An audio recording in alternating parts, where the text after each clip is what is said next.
Nice. So Yeah. where are you right now? Where do you have your meetings? Look, this is my house, Laguna Okay. Niguel. Yeah, we just moved back from Okay. Cabo. We were in Cabo for a while, so my wife has some heart issues that we had to come back for. Um, Okay. she's doing a lot better now, but yeah, so we found a place in Laguna Niguel. We're up on what is it, Pacific Island. So we overlook. We can see Salt Creek and see all. It's pretty good views up here. So we're loving Wow. it. Yeah. Yeah, that's beautiful. I love this area. I've been here 2 years now. Oh, yeah. A little over 2 years in. Where'd you come from? So most of my like young adult life, I was in the La Habra, Fullerton, Whittier area. Okay. Are you familiar? Yeah, yeah. I grew up my first 18 years in Laverne. Uh, Okay. Yeah, just north of there. So yeah. So nobody knows where that is. So I'm 47. So I reference Bill and Ted's Excellent Adventure. San Dimas is the city next to it. yeah, So no one ever knows La Habra. So that's why I'm like, yeah, Fullerton, Whittier, those cities are a little bit bigger and people are yeah, more familiar with them.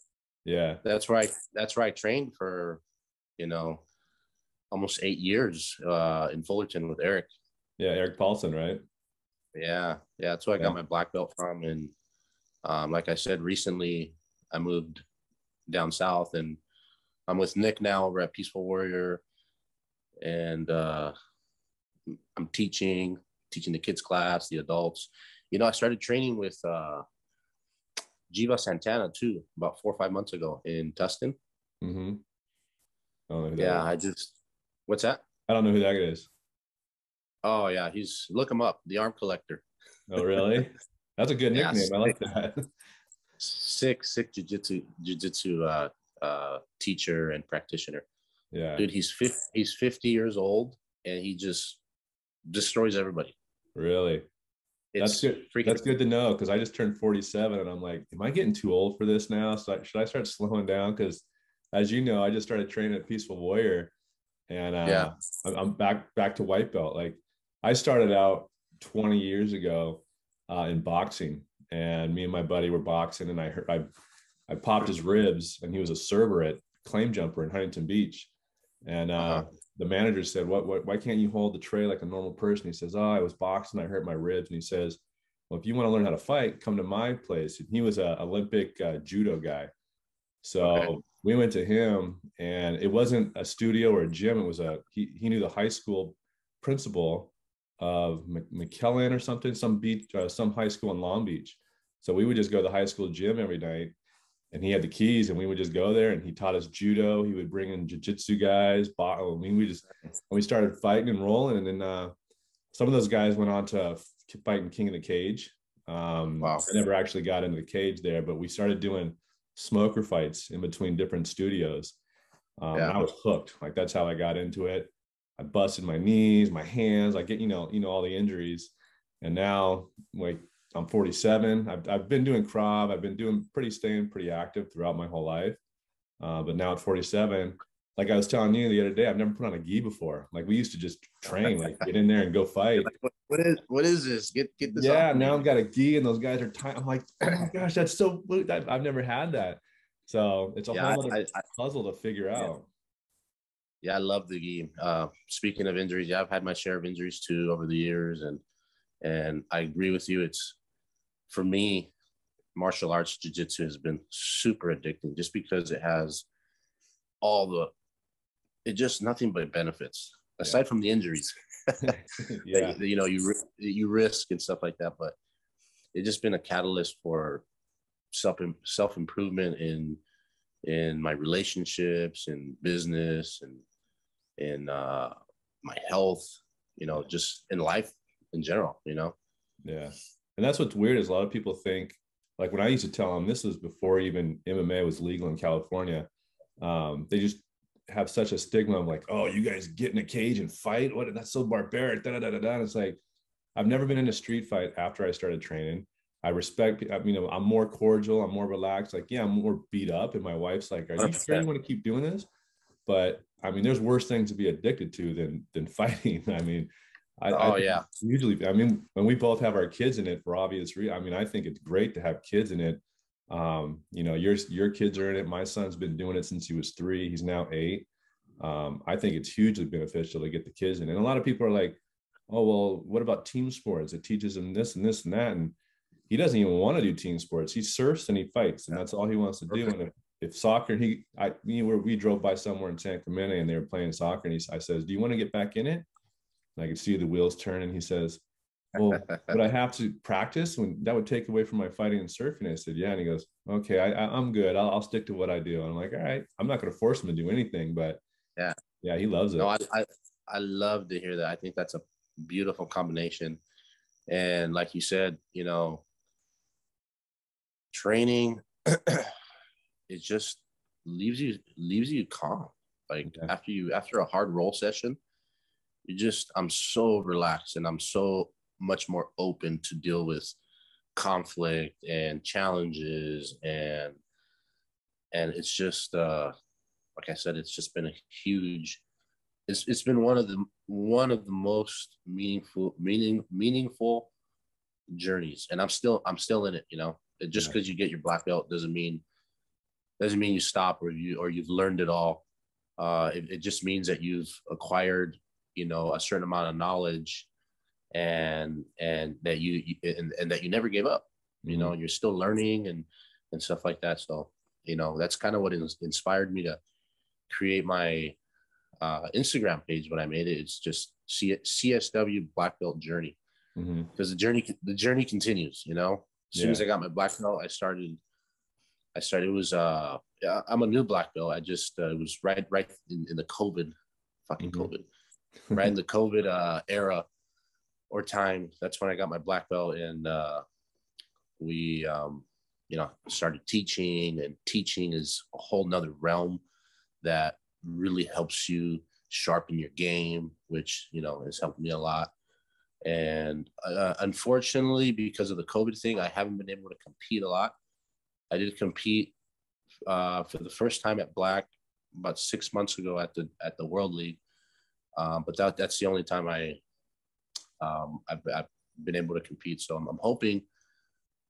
I'm so busy, but I'm hoping this year I can get at least 2 tournaments in. I want to do Master Worlds in Vegas, so it's in September. So yeah, well, that's good. Well, what do you think? Like, speaking of jiu-jitsu, and people, like, we're addicted to it. It's part of our life. It's part of who we are.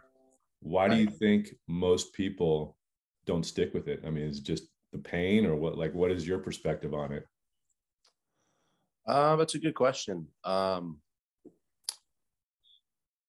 I think it's a combination of things. It could be where they had the first experience. You know, I think that's important. It could be that maybe they're focusing too much on competing and not so much on learning self-defense. You know, I don't think there's a real a correct answer to that, but if you just stick with it, man, it has so many benefits, you know. Yeah. I know you said you got your black belt during COVID. Is that right? Yeah.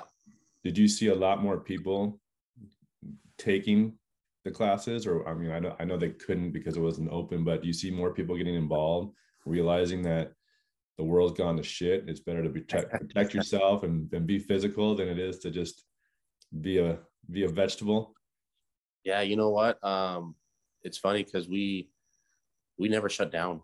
We kept rolling, and we never shut down. It's like it never even happened for us. And actually, every tournament organization shut down, wasn't having events and stuff like that. So my partner Nick and I, we started the Rebellion tournament. And it was right in that COVID time, and we had 3 events, and they were super successful. We're actually talking about doing a 4th one, but this year. So stand by. That's hopefully going to come towards the end of the year. And you know, it's funny because I just feel like the jiu-jitsu community didn't buy into that. Yeah. Into all that bullshit and stuff like that. You know, we weren't the only ones that that stayed open and kept training and stuff. How much closer can you get, when you grapple and stuff like that? We joke around and we say, jiu-jitsu kills COVID. Yeah. I agree. I mean, it's good to be around like-minded people. And when you go to the gym like that, usually, I mean, for me, I think it was a scam, whatever, but if you're healthy, you eat right, you sleep well. I mean, you do all the basics. You're going to fight off the normal cold. That, like, I was a little under the weather yesterday. I got some rest. I drank a lot of water and I feel fine today. It's like, if you just take care of yourself, I mean, the people that I think we're getting more, and I had COVID and it kicked my butt for a few days, but you know what? Yeah. I moved on. It was just like every other cold and flu I had. It was kind of rolled up in one, but it wasn't the end of the world. And I got back and I started running again. And people just, I don't know. It's a sad scenario how people, and now people are taking off masks and celebrating. It's like, I don't think I ever really put on a mask. I mean, I think when we flew a couple of times, I got bitched at. I got put on lists and stuff because I wear the gaiter, and then the gaiter would just, but people are celebrating now. And it's like, this is what people that, they want us to think that we're winning. And it's like, we can, that's a whole nother podcast we can do. But I think like-minded jiu-jitsu people are like-minded and pretty level-headed. For sure. And I think your body, your body's going to do what it needs to do, man. Just let it work. You get a fever for a reason. Your body's killing stuff off, your immune system is going to do what it needs to do. Just relax, drink some water, eat right, limit alcohol, stuff like that. I don't drink at all. And jiu-jitsu is one of the reasons is that, my goal is to train every day. Mm-hmm. My goal is to get better every day. My goal is to improve every day.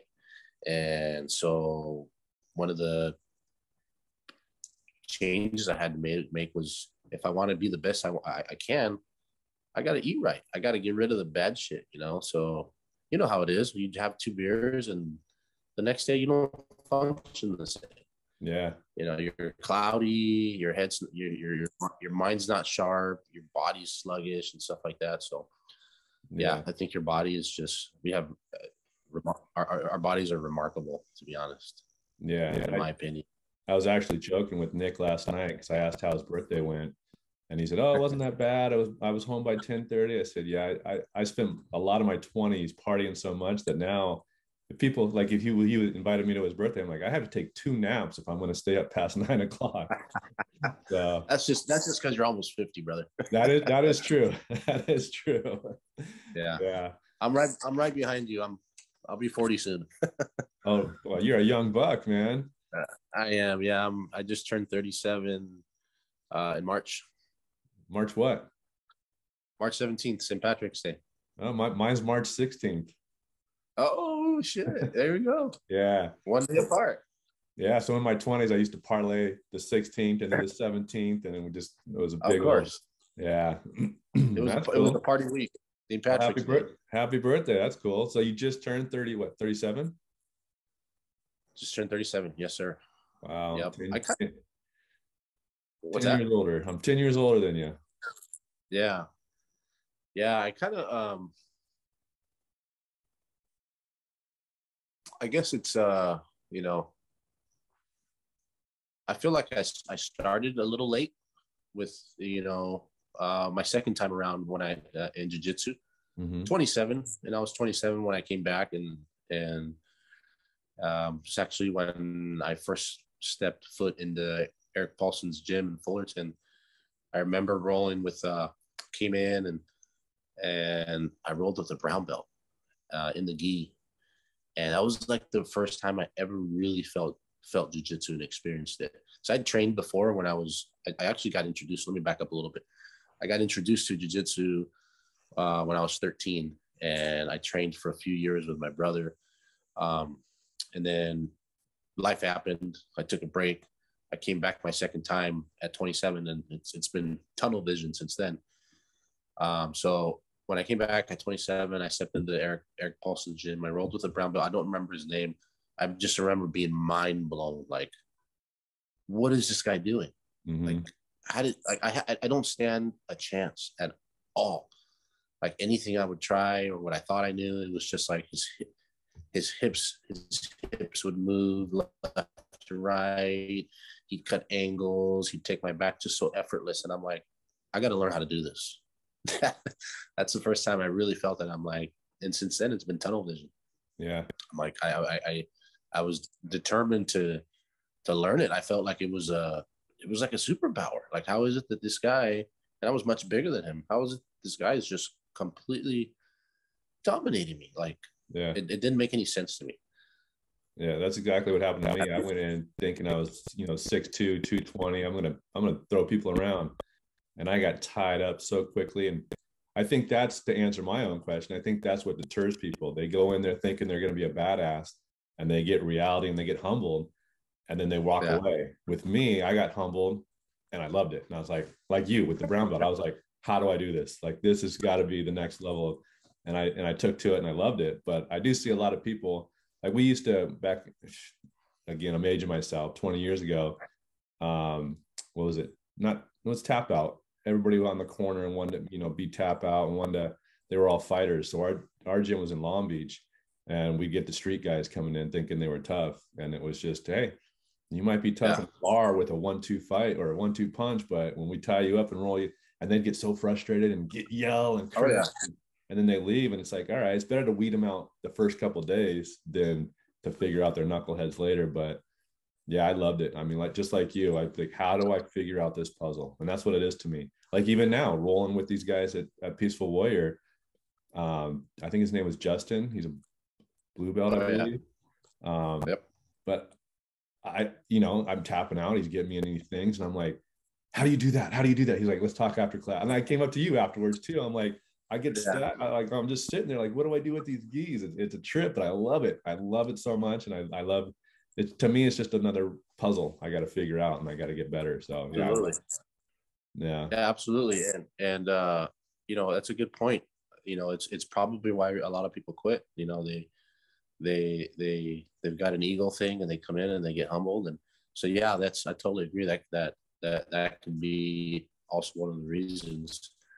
And totally agree with the puzzle thing. And I think that's what kind of keeps me going even today, is like, I'm constantly trying to figure out and improve certain areas in my game.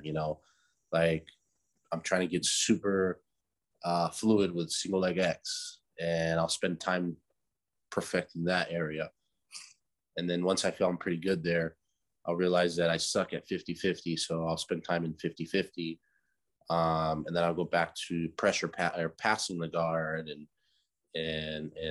kind of passing with a floating style, passing with pressure, and, controlling the back. There's just so many areas that you can work on. And that's kind of what keeps me going too. And what keeps me focused is, what are we going to work on? What are we going to improve? And it's endless. I mean, there's guys that have been doing this way longer than I have. I've been doing it almost 10 years, nearly every day. And it's like, I don't think you'll ever get to the point where you're like, I figured it out. Yeah. Like, there's nothing more I need to learn. Like, I was talking to my crew the other night, and an area that I struggled in was controlling the back. And sure, there was keeping the back, I should say. And I could get to the back, I could get to someone's back, and if they would get out, I'd still control and dominate. I would reach for their far sleeve, work my way to mount. Or if they'd get out and stand up, I'd pull right in the single leg X, guard. Like, I wasn't lost in the position, but I couldn't figure out how to keep it. Mm-hmm. And I knew it was an area I needed to improve, and I kind of put it on the back burner. And I was satisfied because I could always go to something else. You know what I mean? Yeah. And what was it? My phone's low on battery. I'm gonna have to plug it in a second. I think it was last Wednesday. Like I said, I was telling you earlier, I've been training with Jiva Santana over in Tustin. Mm-hmm. And I literally go there to get beat up. Like, Yeah. you know, I can't make it all the way to Fullerton a few times a week, but I can make it to Tustin, and I have a few friends that train there. Anyway, I was there last Wednesday, and sure enough, Jiva goes over how to keep the back. You know, from the seatbelt, he takes your hook out, starts to hip out. You know, you get up on your head and shoulder, and you bring your knee all the way up to his shoulders, and then you just cradle him back in, and you just do that over and over and over. And I was like, poof, it all came together finally. Yeah. You know, and that's how it is. It's like that in the beginning a lot, and I think that's one of the reasons it's super addicting. Yeah, because there's a lot of that happening in the beginning where you're just like constantly things are just connecting, and you're like, oh, I see it, you know, I feel it. Oh yeah. And so it was really cool to experience that, because I feel like as you do it longer, that happens less and less. mm-hmm. But when it does, it's like, man, it's so rewarding. Yeah. Well, I'm not there yet. I haven't tapped any, because I'm rolling with the guys at Peaceful Warrior, and I haven't tapped any of those guys out yet. So my goal is just to not get tapped out, because I know they're baiting me for stuff, and I know they're getting me in this. And I'm like, my biggest problem is I think I told you, I can get top control, but then I know some key locks and this and that, but I just feel like I'm stalling, and I'm waiting the inevitable, because I know they're figuring a way out, and I'm just like. And I feel like they're getting frustrated because I'm stalling, but it's like, well, I got a position here, but I'm just trying to, like, I don't know if I just do the gi thing. I've never trained in a gi, so I'm just trying to figure it all out. But it's fun. That's very common, actually, to feel that way and think that way in the beginning. And what I tell my students, and just know that it's okay to hang out. Like, you need to learn when to move, and how to move. That's going to help you with your breathing. You're going to be more effective. So don't feel like you're stalling. If you get to a good position, you get the side control, you get the mount, you take the back, and you're like, oh, I need to do something. I need to keep moving. Just hang out. Yeah. Get the side control, smash them. You're a big guy. Just lay on them. And sometimes guys tend to like kind of blank out. Like, okay, I got the side control. What am I going to do next? What should I attack next? Yeah. A lot of times you just got to wait for your partner to move. You know, he moves, you move. So you're in side control. You really don't have anything. Maybe start applying pressure on his belly. Go up to knee on belly. Make him react. Make him move. That's going to open up opportunities for you. It'll create a scramble, and that's when you capitalize. Hey, excuse me 1 second. I got to grab my charger. Yeah. No worries.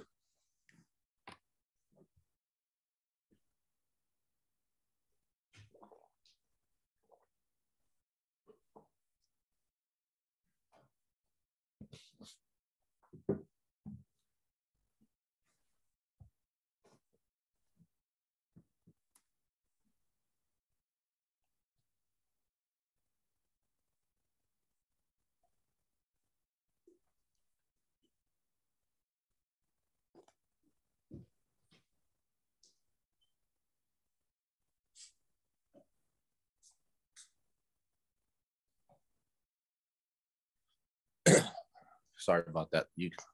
I'm sure you could probably edit that, right? Yeah. We'll leave. I'll get that out of there. Is your family awake yet? No, they've you know how you said you were kind of feeling down? Yeah. Let me exit out real quick, make sure it's charging. Hang on. Okay. Okay, it's charging. Yeah, they're still sleeping. We've all been down with something. We're fighting something off. They started Saturday night, and I kind of started shortly after them. Yeah. It's like little fever, stuffy, stuff like that. Like we were saying, you know, just let your body do what it needs to do. You'll heal. Yeah. Yeah, I didn't roll last night because of it. So I took Kingston there, and he rolled, and then he's always like, "You gonna roll afterwards?" I said, "Not tonight, buddy." So I'll be there tonight. Are you coaching tonight? Nice. I don't know if I'm gonna make it because I'm not 100%. Yeah. I don't want to get anybody sick, you know. Well, when I was taking a nap yesterday, my wife had my son down there, and he comes up out of the blue. He says, "How are you doing?" I said, "I'm good." He says, "I got a thing to tell you." I said, "Oh yeah, what's that?" And he says, "I'm gonna do jiu-jitsu Tuesday after spring break." He says, "I'm gonna do jiu-jitsu on Tuesday and Thursday so I can train with Axel. And then Nice. Wednesday, and Friday, I'm gonna surf." I'm like, okay, because he gets out of Nice. school at 3:10. So he's planned Yeah. out his whole thing. I'm like, okay, bud, thanks for letting me know. And he goes, okay, I Amazing. hope you feel better. And then he takes off. Isn't that so cool where they go to school? I mean, that's a whole Yeah. nother Yeah. conversation, stuff like that. But that's just so, I give my wife props for really putting in the work and finding ILA and 100%. My wife did the same thing. volunteering.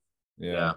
When we lived in Huntington, he was going to a Catholic school, and it was just close and convenient. And then we moved to Mhm. San Clemente, and that's when all the schools started shutting down. And I was just like, nah, whatever. And she took the time and energy and found ILA when they were in San Juan. And yeah, it was great. I loved it. And he loves it. He loves like the kind of like college where you go to one teacher a little bit and then you go to the next teacher and you move on. And Yeah. he loves it. I don't know where they're going to be next year though. They're moving. So again, but Yeah. yeah, the whole structure of it is all great. And I like it. Yeah. I heard there might be San Juan, I think, is opening a campus. That would be better because I mean, I live in Laguna Niguel, and driving up to the bake off ramp is it's killing me. I know. Yeah, So I'm in Laguna too. yeah. So go back to teaching. What do you think Yep. makes a good student in jiu-jitsu? Like what are the good attributes? I always encourage my guys to first of all make sure that you're there. Mm-hmm. So I tell them these 5 things. I say, time and consistency is important. Skill set is important. Attitude is important. Competition is important. If you don't compete, which is okay, at least hit up some open mats. Mm-hmm. Because it's really important for the development of your game. It's very important to roll with as many people as you possibly can, Mm-hmm. with as many different styles as you possibly can. That's how you become a killer. You got to be exposed to all of it. You have to fail, and then you got to come back and fix it. You know what I mean? Yeah. So I so it's time and attendance, skill set, um, ability to teach. Like, show me what you know, break it down for me, let me know you understand it. Attitude, and again, competition. So Yeah. I think a good student, I think when a student takes that into their um, regular training, I think that makes a good student. I always also encourage everybody to, it's not all just about rolling hard. You know, I encourage them to drill. I encourage them to watch videos, write stuff down. Like when you come to class, bring a notebook with you. Mm-hmm. That way, when you're hanging out at open mat over the weekend, you go through your notebook and you have something to work on. Mm-hmm. You know, so watch videos, take notes, and you can also like draw out like a flow system. Mm-hmm. These are all things I did and I do. So Yeah. like a flow system. For example, you start off in close guard. Your opponent stands, breaks your guard. You look for a right sleeve grip. You look for a left ankle grip, and you fall into De La Hiva. You kick them open. You feed the hand. What happens if he stuffs your leg? Then you kick him back, put him right into single leg X. It's just like you gotta have. It's good to have right out a little flow, and try and kind of like get good at that or master it. And you know what I mean? Yeah, that's good. I've never even heard of that. That's great advice because, like, I write my to-do list daily. I have my goals. I have that. I've never thought about like because once it happens, you just go and you just do things. I like that. Like Yeah, having have 5 moves lined up and work on that repetitively. I like that. exactly. Yeah, write it out. Visualize it in your head. Yeah. and then try your best to apply it when you're rolling. Yeah. So there's a huge mental aspect to, there's a lot of thinking involved. It's not just physical. There's Yeah. a lot of you got to think about what you're doing. You got to counter. You got to deal with being in a bad spot. Stuff like that. And I think, like I was saying at the beginning, jiu-jitsu has been a catalyst for a lot of improvement in my life. And I think having that constant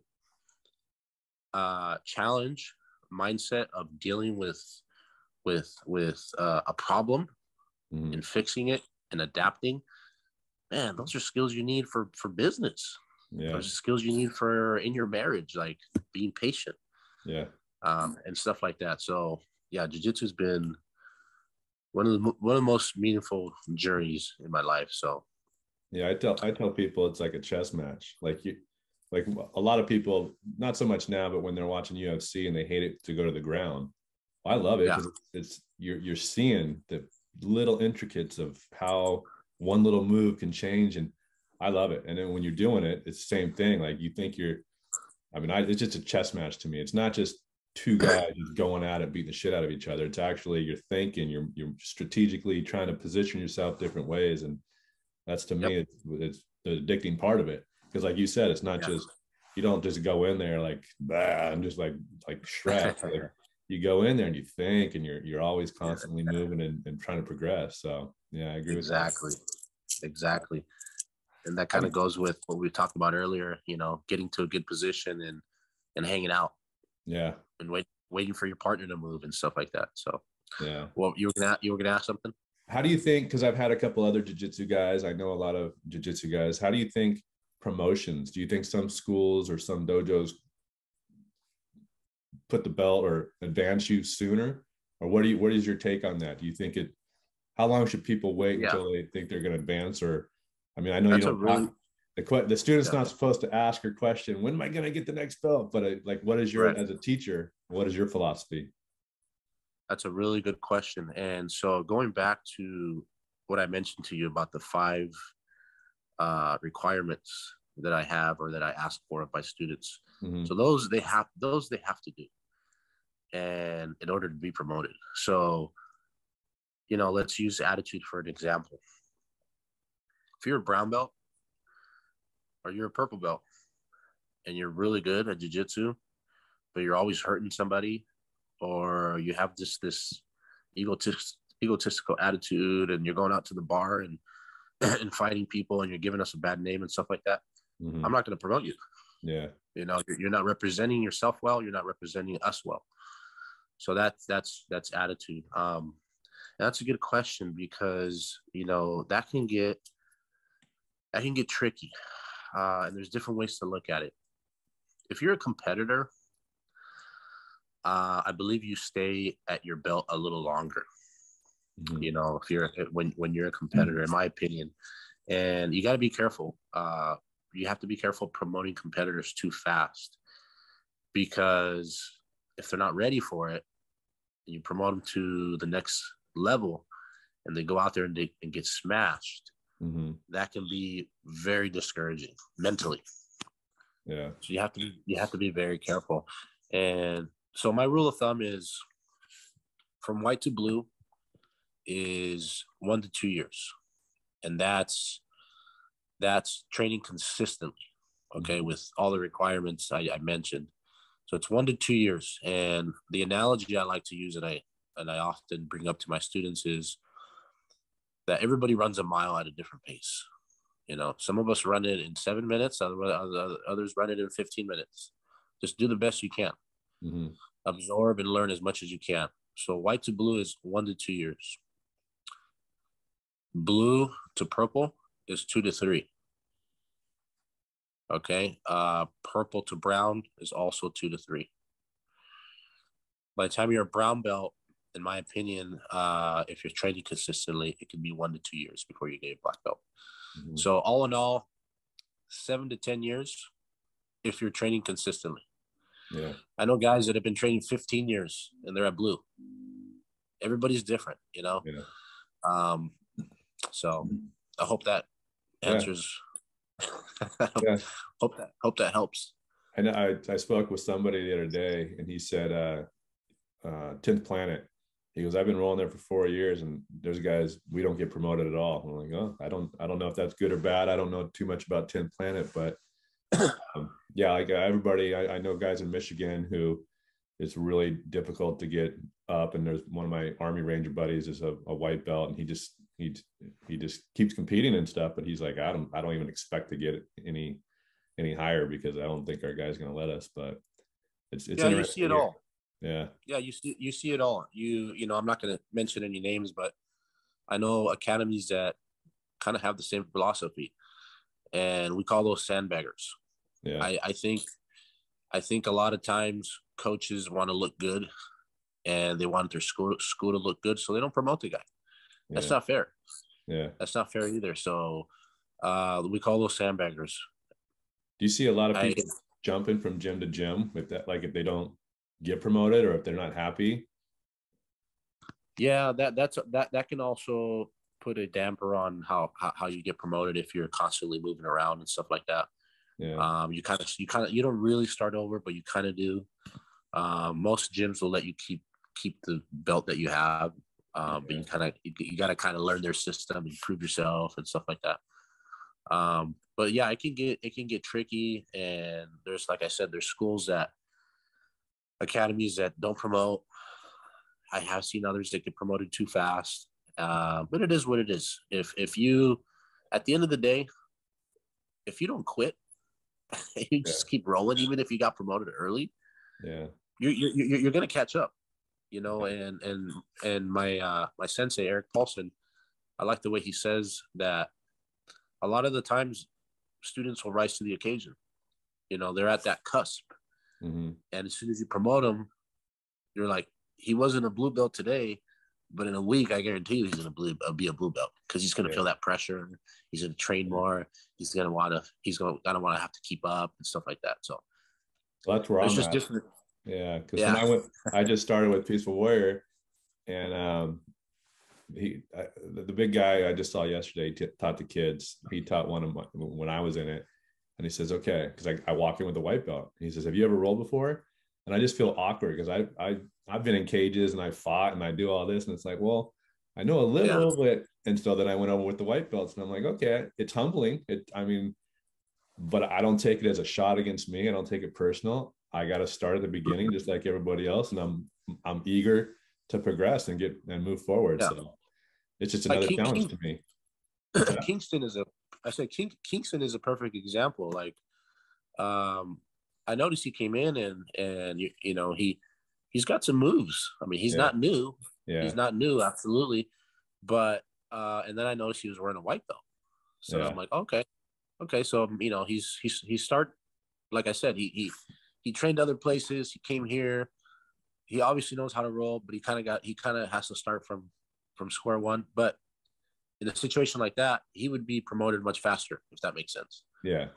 Yeah. Much faster than somebody that's completely green. So there is no black and white answer. There's guidelines that you try and kind of follow, and you have to use judgment and and stuff like that. So well, he'll get really excited when he gets promoted ahead of me because we used to do Krav Maga in Huntington, and I never put belts on. I trained for 15 years before I even had a belt system. And so he says, oh, I'm green or I'm blue. And I'm like, okay, but can you beat me? And that's the test that I like, is like, well, you can be whatever belt you want to be, but can you beat me? So he's very into the belts and climbing high, which is good. He's 8 years old. He should have, goals like that. So he's funny. I love him. Yeah, it's I think it kind of measures where you're at, keeps you motivated. Yeah. There's a reward. I don't know what it is or how to explain it, but there's a reward that you get when you receive it, like an award, so to speak, an accomplishment. Yeah. Hey, I earned a stripe. Hey, I earned a belt. My coach noticed me. My work is paid. My hard work is paid off. Yeah. So like that 10th Planet, like you mentioned, that where they don't promote, it's like, why? What is it that you're trying to do? Why are you not promoting? You're trying to keep that guy at white belt so he destroys everybody, and your school looks good. You're not helping him out. Yeah. Challenge him. he's winning and he's doing good, challenge him, put him in the next level. Yeah. That's just my opinion. Yeah. It's tricky for sure, brother. It's tricky. Yeah. Well, I think we've hit the jiu-jitsu one on the nail on the head, but I found out the other day, because I was talking to you about the podcast. I said, yeah, I have fighters, surfers, real estate guys. And you said, yeah, you also invest in real estate. So I know I don't want to take too much of your time, but dive into a little bit of that. How did you get into real estate investing? Yeah, definitely. So I just started in 2020, and I'll back up a little bit. I started in business, opened my first official business in 2015. Mm-hmm. And so let me back up a little more. I've been in the heavy equipment rental industry for 19 years. Mm-hmm. It's so I supply machines to all types of contractors all over the state. Mm-hmm. Primarily rent them. So I have a book of business that I manage and stuff like that. So in 2015, I bought 5 water trucks, and it went so well, the business did so good that I brought on investors. Investors actually approached me and they're like, "Hey, let's take this all the way. Let's make this big." Mm-hmm. And so they invested millions of dollars, and I went from 5 trucks to 89 machines, and it was about a $5 million equipment investment. And we were killing it for the first few years. This was in 2017, so 2 years after I started my water truck business. We kind of merged it together, if that makes sense. Mm-hmm. So a few years into the business, I realized I teamed up with some sharks, some older dudes that were way smarter than me in business, way more experienced. And needless to say, I learned a lot, brother. Mm-hmm. I basically got paid, and I went to business school. Not in your traditional way where you go to college and stuff like that. I just dove right in, and it was a real life experience. And I was president of the company, and a few years in, I realized I got in bed with some sharks, and long story short, they had plans to dilute me, and I was growing a business for them to, basically for them to benefit from. Yeah. And a few years in, I'm like, I'm not going to bust my ass for 5 years and then be left with 5% of the business. There's certain requirements that they brought up later. It wasn't part of our original business plan and stuff like that. So long story short, it didn't work out. I learned a lot. I sold all the fleet in 2020, early 2020. That's when I sold my house, and I moved to South Orange County. Mm-hmm. And I hit the floor running immediately. Like, I'm here. I met Nick. I started teaching it with Nick. We started the Rebellion tournament. That started a whole other venture. We created the LLC and stuff like that. So to answer your question about the real estate, in 2020, I was always looking to do something. How am I going to invest? How am I going to turn this X amount of money into more money? And it's just fun to me. Like, mm-hmm. I don't know how else to explain it. It's just really fun. I think of myself as a creator. Mm-hmm. I like to create things. I have the ideas, and I bring things to life. Mm-hmm. Whether it be wanting to get my black belt, starting this business, investing in the real estate, learning about the stock market, investing in the stock market and stuff like that. So I bought a house in Hawaii, and in 2 years, it appreciated 60%. I got my initial investment back, pulled mm-hmm. it out. I refinanced. By the way, that's an Airbnb, and it's killing it. It's just incredible. It's doing so well. What island is it on? It's in Oahu. Oh. I'll hit you up later for it. Maybe we'll go to it. Yeah, absolutely. It's on the North Shore. It's actually in Turtle Bay. Oh, wow. Yeah, that's really cool. So that did so well, and I'm like, I got to keep doing this. Yeah. What's next? So I went out to Joshua Tree. I did my research, read a lot about where good investments would be and stuff like that. Um, Joshua Tree has over 3 million tourists every year. It's booming, it's growing. Um, Homes have appreciated tremendously. So I went out there and I was like, I told my wife, I'm like, hey, I think I want to build a house. She's like, you've never built a house. What are you talking about? You've never even built a doghouse. And I'm like, I think I'm gonna build a house.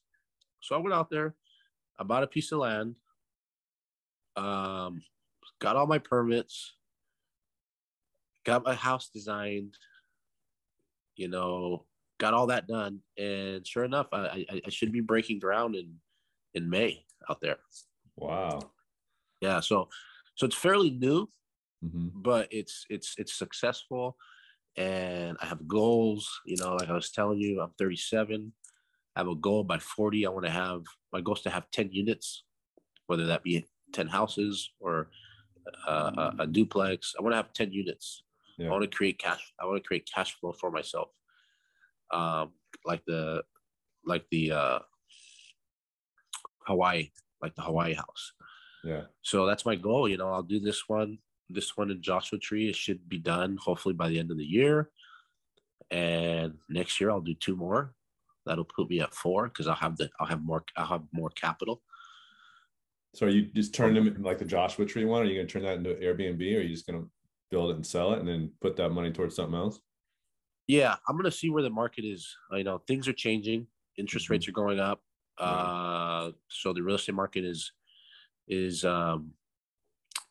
might slow down a little bit. So I'm going to see where the market is at the time. So if by the end of the year, if interest rates are still reasonable and things are still hot and selling, I'm going to sell it.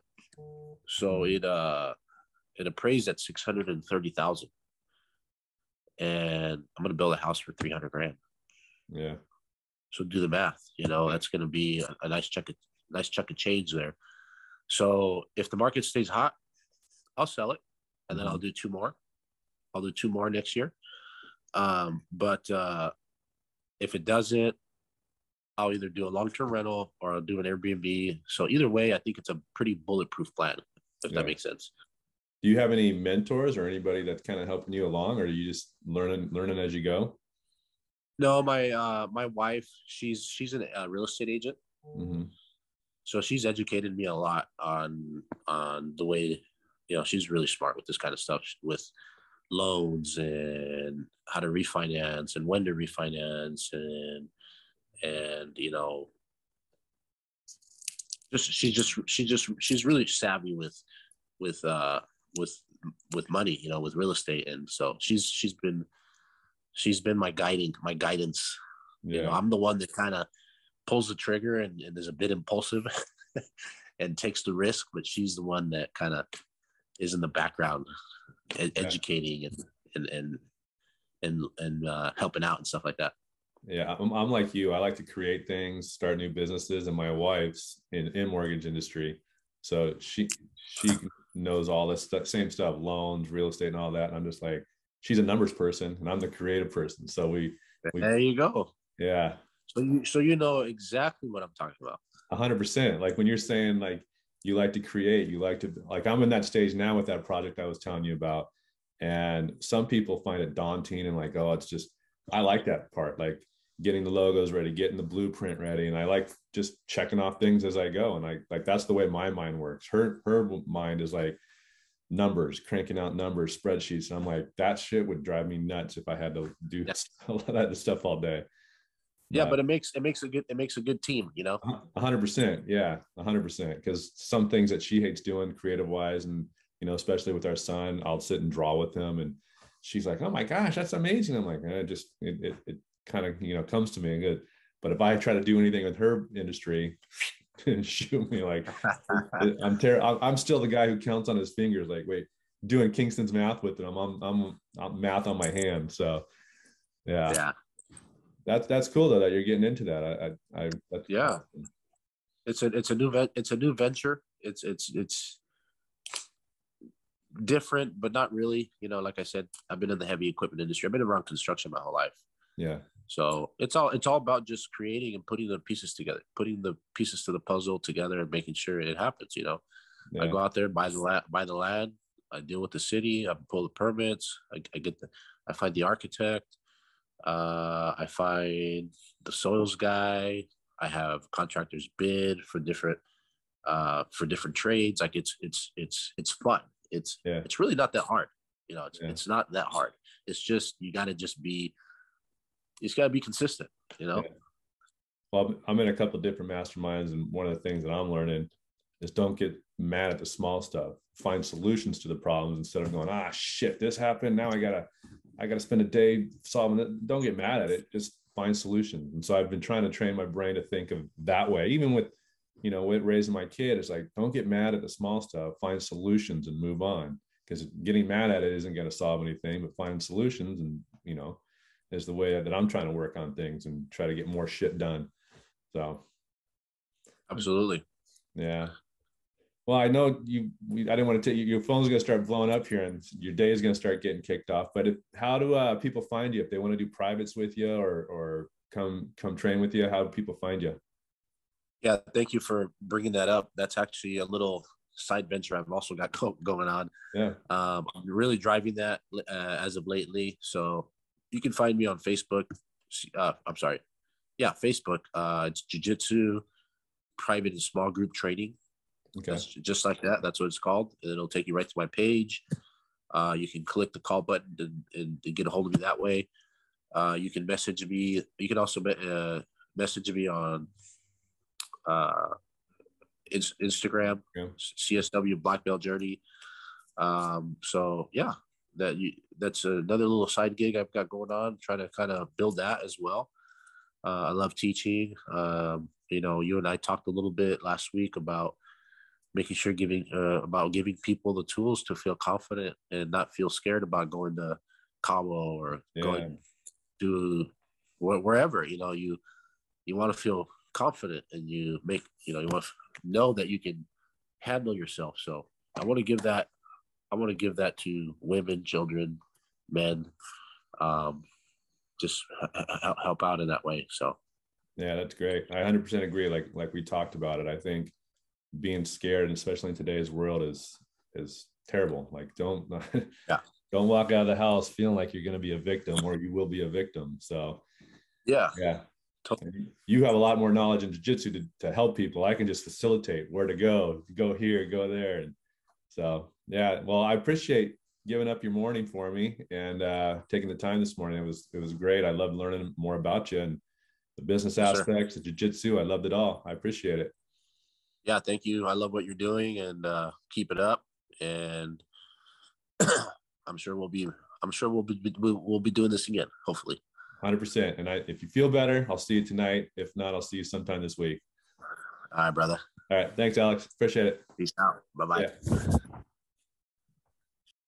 Yeah.